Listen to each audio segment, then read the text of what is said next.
तो शिव ने देखा, जैसे ही उनके नेत्र खुले उन्होंने देखा कि कामदेव खड़ा हुआ है, स्तुति कर रहा है और उसने पंच पुष्पों के जो बाण हैं वो मुझ पर छोड़ दिए हैं, जिससे मेरी तपस्या भंग हुई है। उनको क्रोध आ गया और उनका तीसरा नेत्र वैश्वानर खुल गया और सामने कामदेव को जैसे ही देखा उस वैश्वानर से अग्निज्वाला प्रवाहित हुई और उस अग्निज्वाला में कामदेव दग्ध हो गया, जल गया, भस्म हो गया।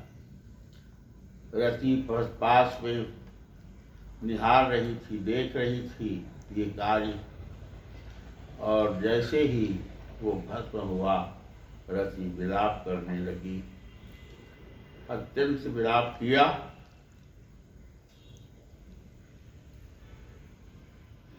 और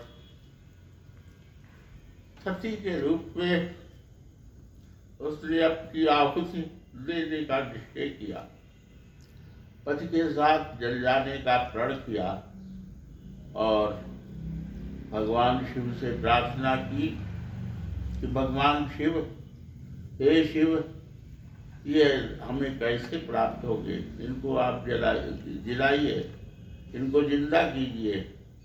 उन्होंने कहा, कामदेव नहीं, कामदेव के रूप में अब शरीर नहीं आ सकता।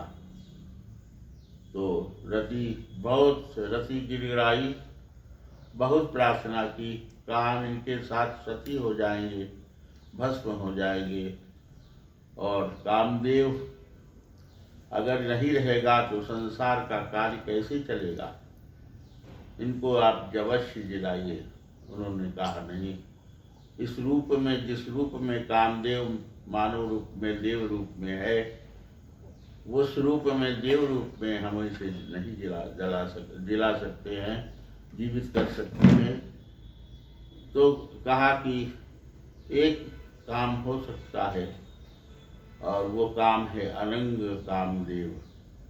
अनंग रूप में ये पृथ्वी लोक में रहेगा, मानव मन में रहेगा, तुम भी साथ रहोगी, इसके युगल रूप में जुड़ी रहोगी, और ये कामदेव अनंग होकर के पृथ्वी पर मानव उत्पत्ति के कारण बनेगा, मानव और नर और नारी के आकर्षण का केंद्र बनेगा, और उसके माध्यम से ही सृष्टि का विकास होगा।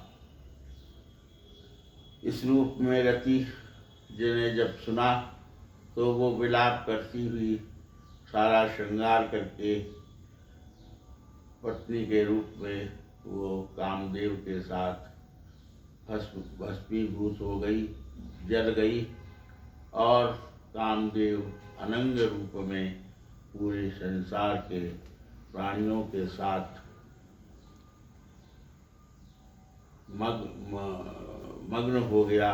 अर्थात कामदेव जो है, उनके शरीरों में सारी प्रकृति के जितने भी जीव हैं, इस पृथ्वी पर जितने भी जीव हैं, उनके साथ अनंग रूप में प्रविष्ट कर गया।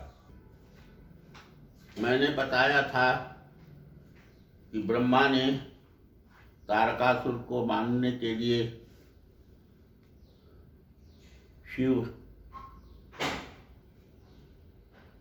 और पार्वती के संयोग से जो पुत्र होगा, जो योनित पुत्र होगा, वही इसको मार सकता है। इसलिए जब शिव की तपस्या भंग हो गई तो सारे देवी देवता, ब्रह्मा और विष्णु भी उसके साथ गए और शिव से प्रार्थना की कि आप विवाह कीजिए। पार्वती के रूप में सती का जन्म हो चुका है और उसने आपके लिए कठोर तपस्या की है। उसने कहा है कि कोट जन्म तक रगर हमारी, बरहु शंभु नहीं रहा कुमारी। उसने तुम्हारे लिए ही इतने वर्षों से तपस्या की है, आप उसकी परीक्षा लेकर उसके साथ विवाह कीजिए और हम देवताओं को तारकासुर से परित्राण कीजिए, हमको हमारी रक्षा कीजिए। हम गुलाम के रूप में, दास के रूप में आज भटक रहे हैं, लेकिन कोई हमको रक्षा का रूप नहीं दिखाई दे रहा है। और ब्रह्मा ने ये बताया है कि आपके और पार्वती के संयोग से जो पुत्र होगा वही उसका हनन कर सकता है, मार सकता है। सती अपने पिता दक्ष के यज्ञ में भस्म हो गई थी, जल गई थी, उसका शरीर एकदम काला पड़ गया था और वो मृत्यु को प्राप्त हो गई थी। तो वही सती के 51 अंग काट करके, जो जिसको लेकर के पार्वती इस सती को हाथों में लेकर शिव घूम रहे थे, उसके 51 टुकड़े विष्णु ने अपने सुदर्शन चक्र से कर दिए। और वही सती अगले जन्म में पार्वती के रूप में आई। उसी पार्वती से विवाह करने के लिए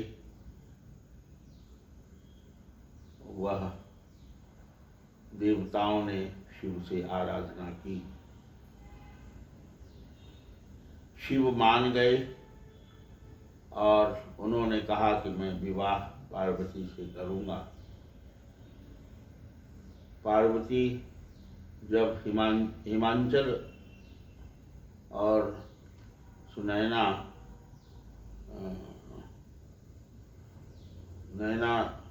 सुनैना माँ की हवे दुलारी, माँ सुनैना के कोख से पैदा हुई पार्वती जब बड़ी हो गई, 8 साल की हो गई, तो नारद ऋषि ने भी ये पार्वती से, सुनैना से, उनके पिता हिमांचल से ये कहा कि ये शंकर को ब्याही जाएगी, इसका विवाह भगवान शंकर से होगा।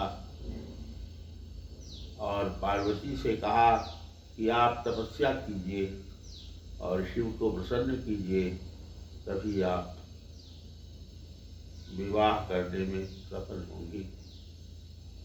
पार्वती ने शिव की तपस्या की, घोर तपस्या की, यहाँ तक कि उसने सूखे पत्ते खाना भी छोड़ दिया, वो अपर्णा कहलाई। तब शिव प्रसन्न हुए, उन्होंने सप्तर्षियों के माध्यम से उसकी परीक्षा ली और फिर स्वयं वो उसकी परीक्षा लेने और दर्शन कर देने गए। और उस परीक्षा में पार्वती सफल हुई।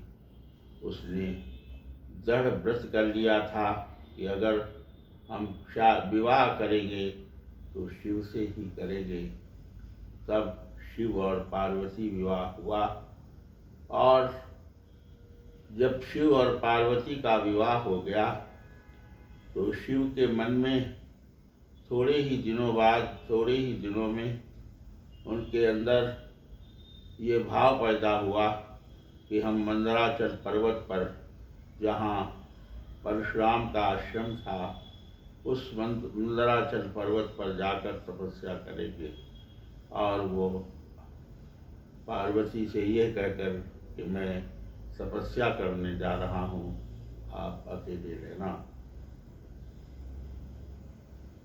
और उस तपस्या में जब वो ज़्यादा दिन उन्होंने लगाया, ज़्यादा समय लगाया, तो पार्वती अकेली थी। उसने अपने शरीर के उपटन से गणेश की को पैदा किया। जो प्रथम पूज्य हैं उसकी कथा हम आपको बाद में बताएंगे कि वो प्रथम पूज्य क्यों हुए। ये जब गणेश हो गए उसके बाद थोड़े दिनों बाद भगवान शिव आए और उन्होंने पार्वती के साथ पुत्रोत्पन्न करने की इच्छा से देवताओं के द्वारा कहने पर पुत्रोत्पन्न करने की इच्छा उन्होंने दास्य नृत्य किया। अपने त्रिशंकु पर काशी को उठा लिया। काशी के नीचे जो गुफा बनी वहीं उन्होंने एक बहुत विशाल गुफा बनी जहाँ पर शिव और पार्वती अज्ञात रूप में रहे और वहीं उन्होंने लास्य नृत्य किया। शिव और पार्वती के सहयोग से वहीं पुत्र जन्म का सूत्रपात हुआ और भगवान शिव 1 वर्ष बाद जब वहाँ आए अपने कैलाश पर्वत पर, तो वहाँ तारकासुर को मानने वाले शिवपुत्र कार्तिकेय का जन्म हुआ और कार्तिकेय ने ही